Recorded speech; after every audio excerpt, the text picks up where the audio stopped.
As the nation's #1 salesperson, President Yoon met the leaders of GM, Visa, and Apple in San Francisco for business opportunities. Our top office correspondent Kim Do-yeon has the details.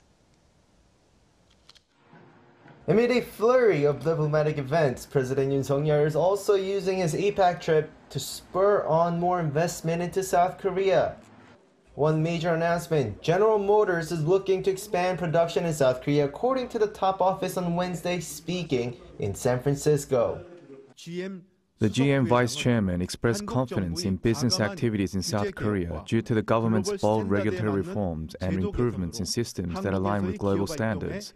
He announced plans to continue expanding production in Korea, building on the partnership of the last 30 years. The summit between President Yoon and the GM representatives came at GM's request just before Yoon's appearance at the APEC CEO summit.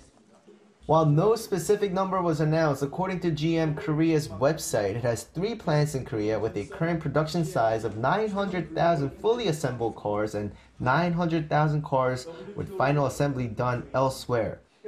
Other CEOs also approached President Yoon ahead of his keynote speech, including Visa Executive Chair Al Kelly, who said he will be looking to invest into South Korea more with focus on helping small to medium-sized enterprises.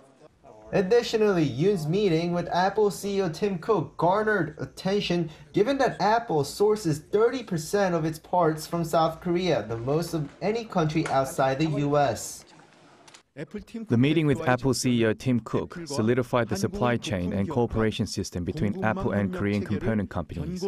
President Yoon praised Apple highly for contributing to the growth of South Korea's digital innovation ecosystem and for inspiring innovation in many future generations and companies worldwide. Apple CEO shared his ties to South Korea, saying that his father was a Korean War veteran. He also promised more investment into the country, saying Apple wouldn't be where it is without South Korea, citing the more than $100 billion of exchanges in the past 5 years alone. Meanwhile, President Yoon has regularly taken the chance to meet local tech leaders on his overseas trips, and San Francisco was the perfect place for this as well. Meeting with South Koreans and Korean Americans in tech, he promised an improved atmosphere for tech startups with better R&D opportunities.